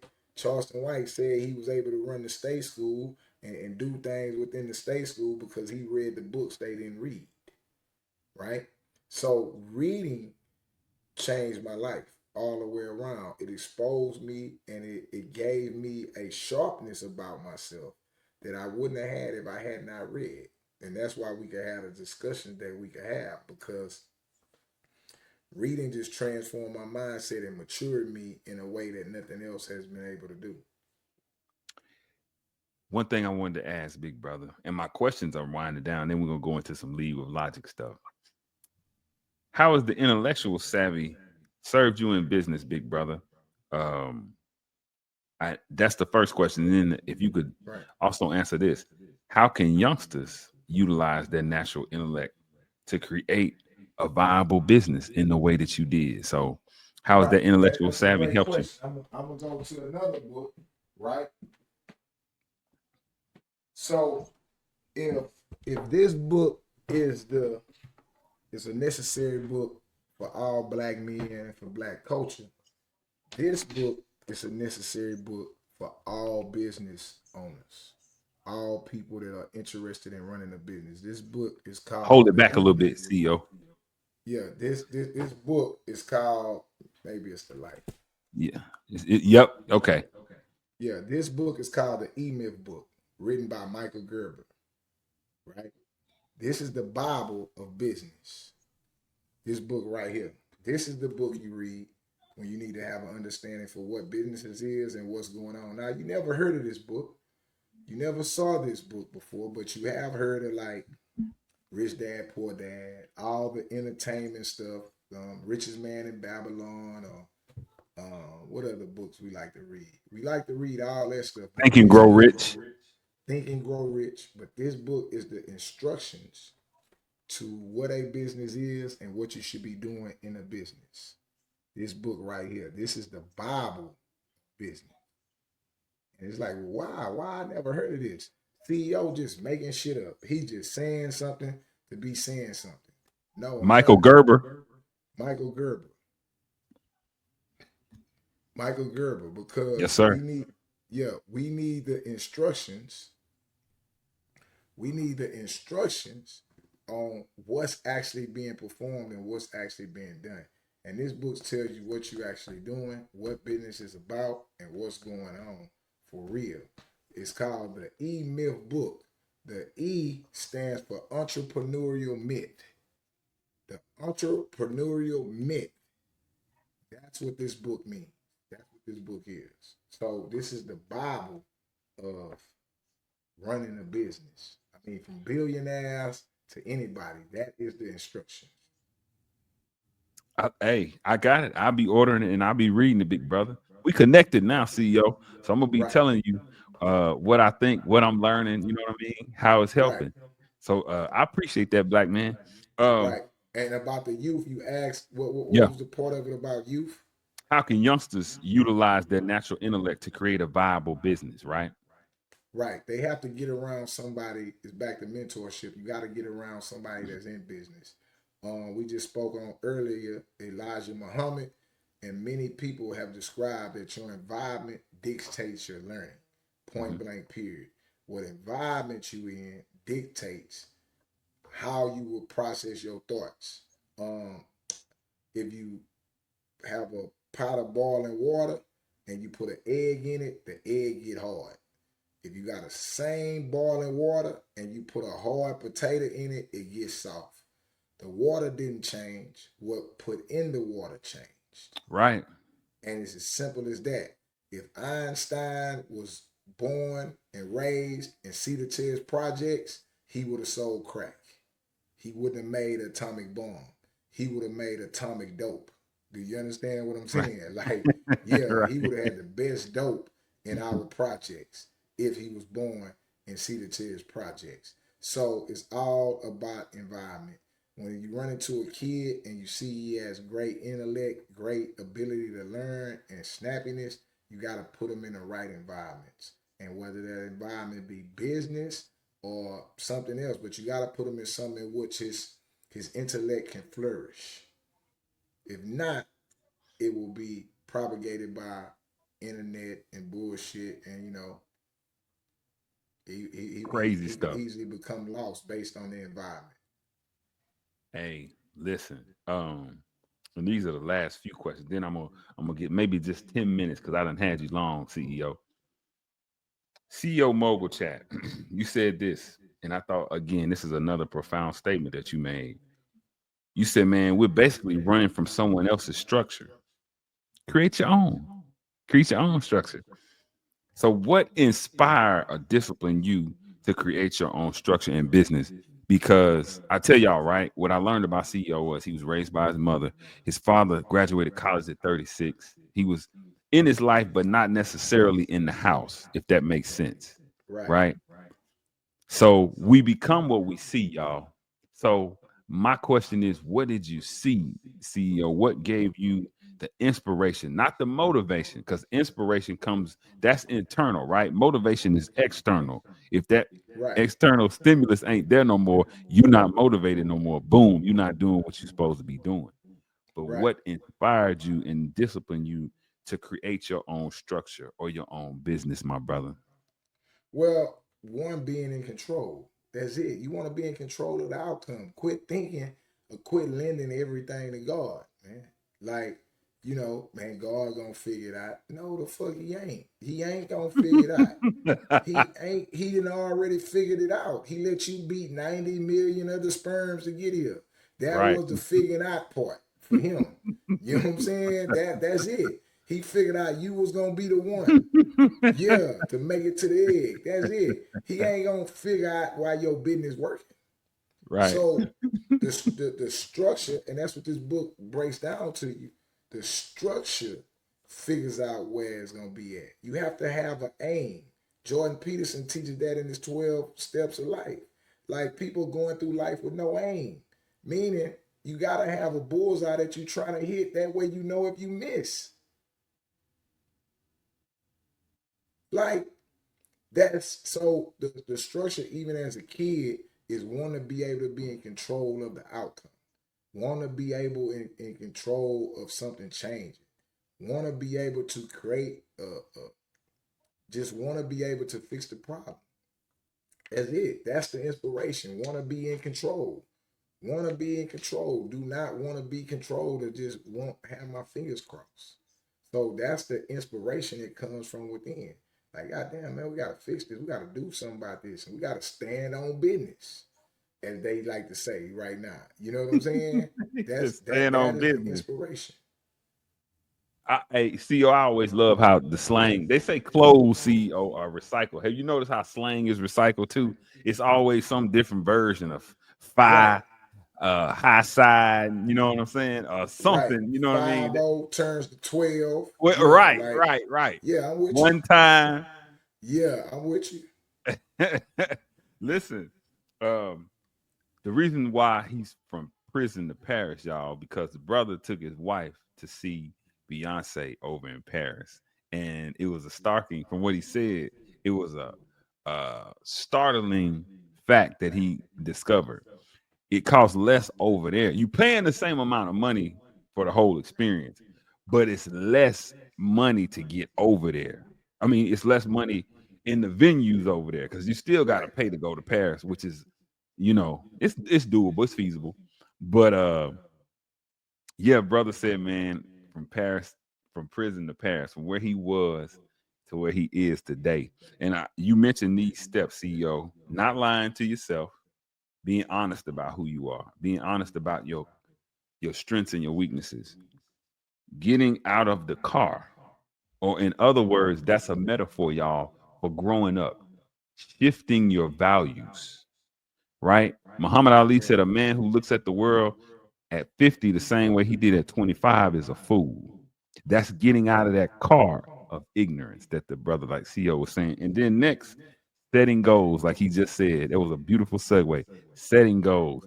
How did you discover that? And this is the last question before we go into the topic that deals more with what I do. How did you discover those steps, CEO? Was it books, mentors, experiences, or all of those? Most of it was books, man. So the next thing you want to do is you don't want to read like entertainment. You really want to read. So what I started doing with business, and again, it all translated to life and all translate to structure. I started reading Sam Walton book, Made in America. America. I started reading Ted Turner book, the man that built CNN, ESPN. I started reading Donald Trump books. I mean, the autobiographies of these people explaining their stories. The same way I started when I was reading Message to the Black Man and reading about our culture. I started reading about these business owners, and I started realizing they went through what we went through. Ray Kroc with McDonald's. I started reading these books, and in these books, I found instructions and I found the things and rules for why things really happen. Real quick, Sam Walton, the owner of Walmart, his he worked as a manager of like a nickel and dime store for 10 years. So the first thing I realized was, damn, before he even opened his own store, he learned how to run stores. Right. See, he just ain't say, oh, I'm gonna be an entrepreneur, I'm gonna be a boss. No, he was a great worker for 10 years, end up managing 10 of these stores before he even went out and did his own store. He got the knowledge first. He got the knowledge and the information. You have to grow into these positions. I've been in business now. This is my 11th year in business. People used to ask me, man, that's a great thing. At what point in time did your business take off, and how long did it take you to take off? That's what people would ask. And I would tell, oh man, it took 3 years. At this point, I was able to break through. But the reality is, it took my entire life to Right. get to that point. Right. It took my entire life to get to that point Because you because got it out the mud. 15 years ago, you couldn't pour this on me. Right. You couldn't Right. melt it down into a liquid form and pour it on my head. It would have just washed off, right? So reading and understanding and getting those instructions and seeing and when I'm reading these books, I'm not in the business. When I'm reading these books, I just want to learn what actually goes on in business from the people that lived it. Some of the top people. Sam Walton was one of them. He worked in a store for 10 years, managed these stores, went out on his own and created his own store. He found a store in his neighborhood, like a feed store, that had been abandoned for at least 5 years. He always passed by this building and he got the building. He like, that's the building I'm gonna do. This is my dream. This is what God has led me to. He got that building and he got with the owner. The man said he could do it. He kicked it off. The store worked. It was a success. He made one fatal mistake. And his mistake was, this is a white man, Sam Walton in Arkansas, getting with another white man to get this building. He signed a 1 year lease for the building. And when the 1 year was up, the white man kicked him out the building and gave his son the building. Now, this is white people doing this to white people. When I read that in his book, I say, boy, there's some nigga shit here. This And then I sounds said, familiar. wait a minute. This is 1959. We ain't started being niggas yet. This is where we get that shit from. I'm Right. like, white folks invented nigga shit. For sure. Yeah, and I'm sitting there looking, I say, damn, in 1959, when the world is racist as a motherfucker, this white boy cutthroat this other white boy and took this building from him. Sam Walton, within that same week of getting his business took from him, his dream business took from him, packed his whole family up and left town. Left town. Let's say if he was in Atlanta and this happened to him, he went to South Carolina within a week. They was deacons at the church, PTA, me out. He took his family in a week and moved to South Carolina. Out. Got the hell away. And I'm saying, damn. black man would have spent their whole life telling the story about how the white man took the building from. You know what I'm saying? We would have spent our whole life playing victim to the white boy. So I said, man, this goddamn white boy got the fuck away from them people. And he said something. Yeah, I had to reference Jesus in the Bible. A prophet is not respected. This is shit niggas say. He said this is 1959. You gotta get out your. This is, and this when I start realizing in my readings that I start learning. This ain't no white black shit. This is human nature. This is power versus no power. So out of that, he taught me something. Out of his failure, he taught me something. His lesson was there, was from that day forward, he knew that he knew how to run a business. It had nothing to do with the building. And whatever building he got a lease on, he signed a lease for 99 years. If they didn't sign a 99-year lease, he wasn't in that building. I learned that from Sam Walton book, and this happened in 1959, and it's a white man versus a white man. And I say, damn, that's valuable information. So that's what reading done for me. Real quick, CEO, you said Sam Wall. I saw, you know, it's crazy. I saw Donald Trump's book the other day in Barnes Noble. I started to grab it. What's the name of the Donald Trump? You mentioned somebody else, Sam Walton, Donald Trump, and somebody else. Not Ray Kroc. I got you with Ray Kroc, but it was somebody you mentioned in Ted between them. Turner. Ted Turner. Donald Trump book, Order the Deal. That's what it was. And I was looking, something told me, man, like, because you know, well, we're gonna get into that in the next segment. Man, I done read some books, bro. I'm talking about I done read some books and got some valuable game. Them just little nuggets, man. I done got some valuable game as I looked at these people encounter severe problems that most people quit at. What Nipsey say, I encountered every emotion that anybody else did. I got upset, I got angry, I got sad, I got shameful, I got embarrassed. Only thing different about me was I just didn't quit. I I just just didn't quit. I Now, just didn't I'm quit. I'm a fan of Nipsey Hussle since 2010, right? Yes, sir. Listening to his music, watching him. And as he went through his different progressions up into his death, he was like me. He read every book he would say he read in an interview. I would go read Contagious. I read that. That's where you get the $100 mixtapes from. That's John Contagious. Berger. Contagious. Yeah, that's the name of the book. That's where he get the $100 mixtape from. Um, um, it's another book called Invisible Influence. Three Magic Words. He turned me on to. I just gave my niece this book. She in real estate. I gave my niece this book about this black billionaire. His name is Don Peebles. Nipsey Hussle read that book. Don Peebles' book is a great book. So I done read, bro. Leaders or readers. Is Don Leaders Peebles or the readers. one, the white guy shouldn't have all the fun? Is that what you talking about? No, Don Peebles is actually a black man that's a billionaire real estate owner, but he came out of real estate from working at the county. He was working at his county, like doing property taxes. You know how they do county adjustments? He Uh-huh. went from being a county adjuster to owning real estate. His name is Don Peebles. He's a black man. Oh, the I wrote it down, but the cat, his name is Reginald something, I think. It's called The White Guy Shouldn't Have All the Fun. You probably seen the CEO. He's sitting on it, he Okay, got a cigar. I send you a photo of it, of the book. right. But man, that was awesome. That was absolutely awesome. Now listen, CEO, what I do is I like to give people they time, man, so that you know it's about you. You know, when you interview, I'm a person. I always say I watch a lot of podcasts, and what get me CEO is when the person that's giving the interview keep cutting the person off. You know what I'm saying? So I always Right. like to, man, give my guests their room and their space.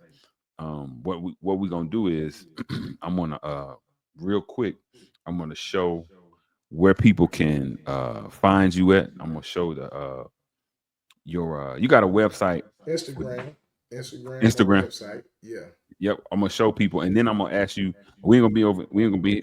We'll be here maybe 10 more minutes, big brother, and I'm gonna let you do what you need to do, big bro. But I want to show the people this because I want them to support, man, and patronize what you have going on, bro. And this is where this is. Remember, I told y'all our CEO is running this business, so he hadn't been on line. You know, his presence hadn't been as prominent. But I saw him come across my Instagram feed, and this is what I saw. Well, first and foremost, let me go up to the top. This is how y'all get him, CEO Hockley. Make sure y'all hit that follow. I should be already following him. Right. I think I CEO underscore Hockley. That's it. Yep, CEO done. That's it. So I want to show y'all a little something because he breaking down things. There's some comedy on here, but it's one that I saw that I said, "Oh wow, here we go, here we go." This proceeding that the gravity was hitting him. Grand jury indictment Yeah. could come in Time the to near future, realize and the what you moment have done, that hit young when the man. judge told him that he would not be seeing freedom anytime soon. Court may impose a hold without bond. Court finds sufficient allegations No to bond. support the charge. Oh, uh, uh, uh, uh, uh, uh. What you got This for? moment is tough to watch, but it was something that Zaquavius Dawkins' family says they needed to be here for. Simpson accused of killing Dawkins Sunday night along Chester Street. Simpson also accused with attempted first-degree murder involving another victim. Dawkins' Oh, family first says he was degree going to murder. get medical So supplies you for mean to charged tell as an me adult in you certain got on that crimes. fancy There was a realization that during $300 this proceeding that the goddamn me gravity was hoodie, that hitting. denim tears hoodie, right? Whether it's knockoff or not, you got that designer on, you got that Glock in your hand, and you done murdered somebody going to go get some medical supplies and shot somebody else.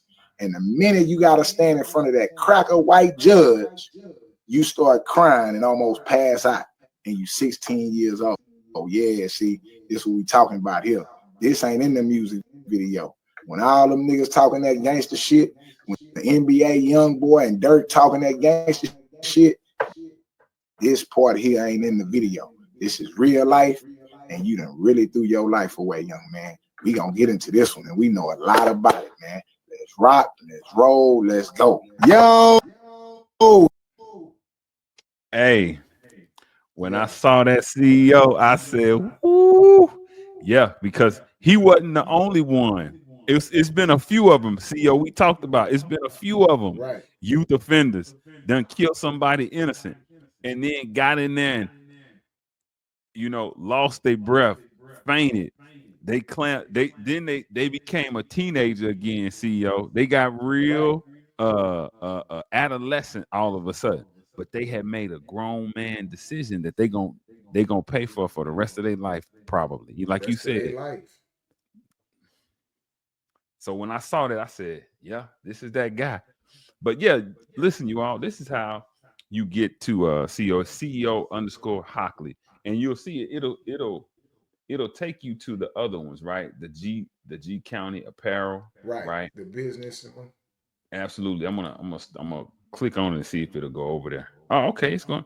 Here we go. Yeah. This is CEO's Apparel. This is him with the 409 awards, y'all. I checked it out. He gave a good speech. CEO, he moonlights as a comedian. When y'all listen to his speech, he was up there cracking jokes, man. Yeah, I be trying to, I try to make light of situations, man. That's the way to do it. That's the way to do it. This is Mama right here, right? No, that's a teacher that's been teaching. She won an award. Oh wow. Okay, I see Yeah, her right here. right. That's her there in the front. Yeah. So she used to be a school teacher. Try to be into gang prevention and stuff like that. She went from being a school teacher to owning her own school. So she has a $6 million school that's been built probably about 25 years now. And Mm, she was my teacher when I was a troubled youth. Of course, I went to prison, got out, and she had her own school. Left her job. We know how hard that is, and became an entrepreneur and did something other than talk about changing something. She did something about it. Created a school, and the school been there 25 years, and I do all the uniforms for the school.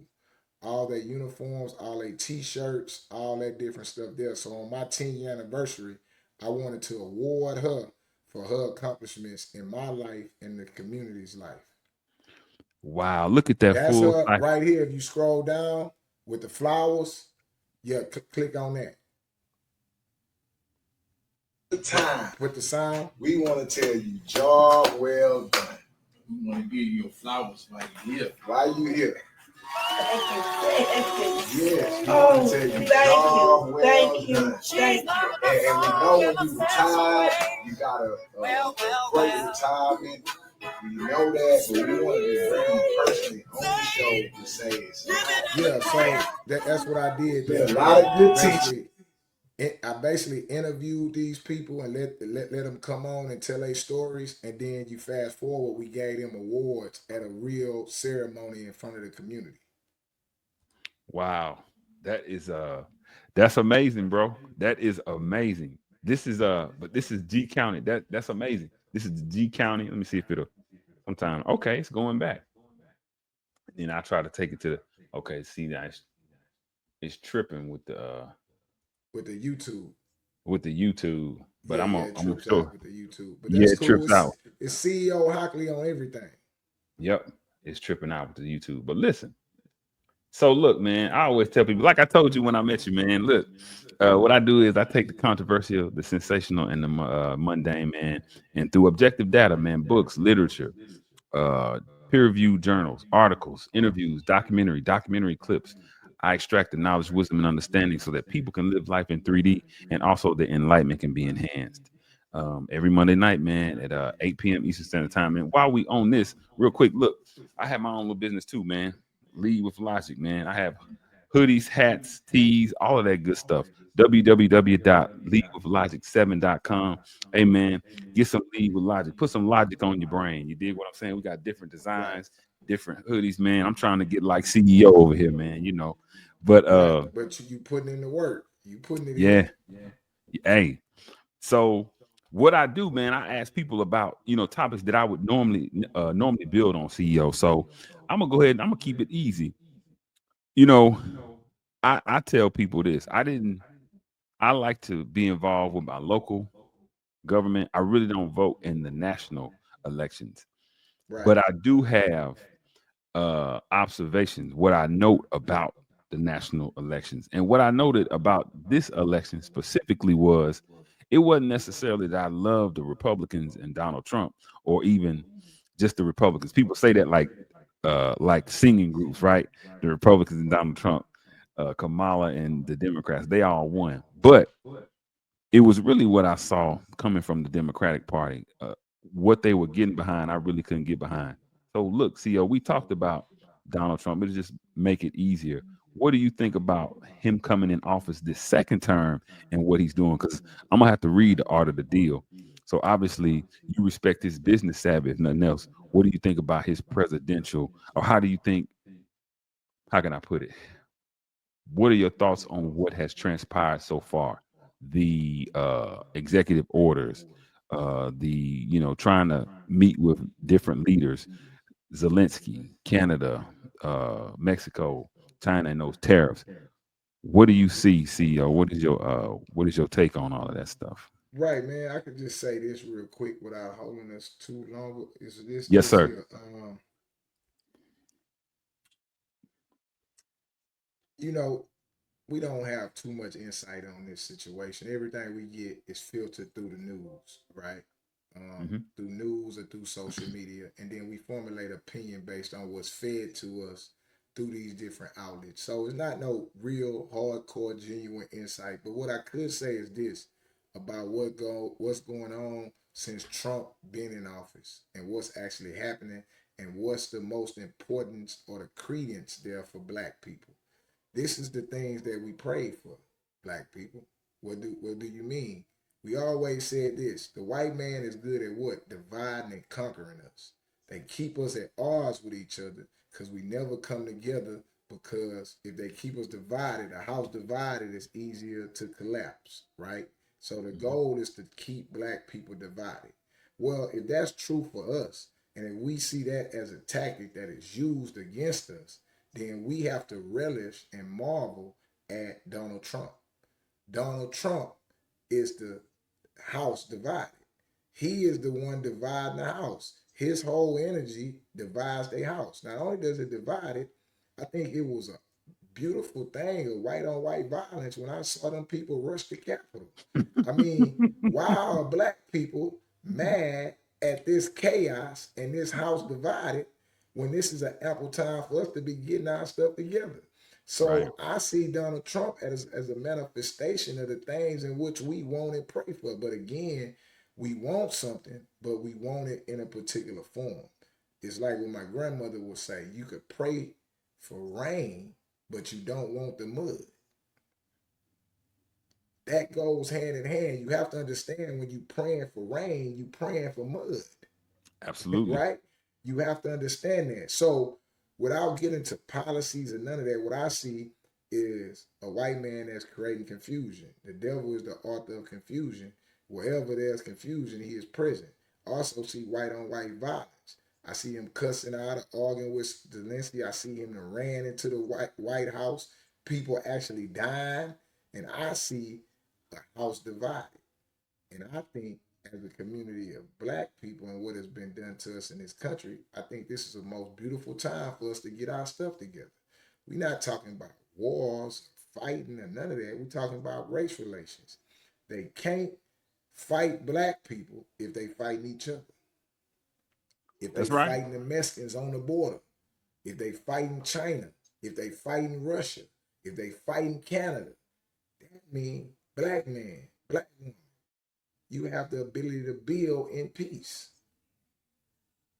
Hey, absolutely. Listen, you know the to what you said, I'm gonna ask you one more thing. To what you said, you have to look for the silver lining. That's what I'm telling people. Look for opportunities to advance yourself, black man, black woman, black child. Crypto, I saw where you a crypto enthusiast. Crypto is going to explode. You know, the stock market right now is down, right? But if when you understand how the stock market, the nature of the stock market, you understand its ebbs and flows, it's ups and downs. It's a roller coaster. Right. But we understand when Warren Buffett said this, when everybody's selling, when it's you need to be buying because what's going to happen is eventually it's going to come back up. And when it Right. comes This back is the up, great reset. This is another yeah. thing. If you understand about economics and things, this is the thing we've been looking for. This is how you reset from them printing all that money. Now, I'm Hmm. not saying it's good. I'm not saying it ain't painful. What I'm saying is this is the part of the process reset. Warren Buffett said to mitigate risk, you have to increase knowledge. So the more you understand, the less riskier it becomes. And what has happened here is just that. We are mitigating risk, right? And it's going through a reset. Reset gives opportunity for those that have a lack of to participate. Absolutely. I.e., the stock market is on sale, y'all. My bill that you came into was Black Militias, the real Watchmen. And real quick, you know, I talked about Lincoln Heights, Ohio, how they formed up a militia and covered their face like that show, The Watchmen, with Regina King and Louis Gossett Jr. What do you think about us arming ourselves legally, protecting our community, right, from Right. outside and inside entities that will cause us to be destroyed? What do you think about that, CEO? That'd be my last question, Well, big bro. like I say, violence is the answer, man. So you have to protect yourself. You have to protect yourself. I mean, point blank, period. There's nothing else. I mean, whether you call it a militia or whether you just in your house, you have to be able to protect yourself, and you need tools to protect yourself. And then once you get the tools to physically protect yourself, you got to protect yourself mentally. You got to guard your mind, your thoughts, and your energy, right? That way you don't have confrontations, right? So, for us, black people being militant or black people forming militias, I think it's absolutely necessary if you into that. Yeah, if that's something you into, there's nothing wrong. Like that's normal. That is America. That's what's going on here. That's what happens. So I don't think nothing of it other than that is nothing wrong. It says as American as American pie. You know what I'm saying? Yeah. militia should be created, and people should arm themselves, and people should band together, right, to form protection and to have protection. Facts. Absolutely, big brother. Listen, real quick before I let you go, and if you'll hang back when I cut everything off, I always ask my guests just to hang back for a few seconds. Listen, can you tell the good people any upcoming events that you have, man? How often you go live on Instagram? How often you got things going with the YouTube? Anything going on with your shop? Any other interviews we can look for you on, big brother? This will be the time for Right. you to let people know. Man, I just, just tap in with me, man. I try to put out energy as I can. I try to keep up as much as I can, but I'm a parent. You know what I'm saying? The most important thing. So, nah, just stay tapped in, man. Stay tapped in. Stay tapped in and locked in, man. That's it, man. The ball keep moving. If you're looking for it, you'll find it. Listen, man, I appreciate you, CEO. I got to give your flowers, big brother. Everybody whom I have interviewed thus far, brothers like yourself, Supreme, Professor Barbara Small, man, all y'all been super humble. And it's no surprise that y'all are attaining the heights and that y'all are reaching the degree and the level of success that y'all are achieving, because these brothers have been nothing but humble, nothing but compensatory to me. And CEO just being added to that list, man. Brother was accessible, brother kept his word, brother came right on through. And I'm gonna have you back, CEO. I gotta have you back on here for another discussion. Listen, and I'm gonna support you, man. Listen, thank you for coming.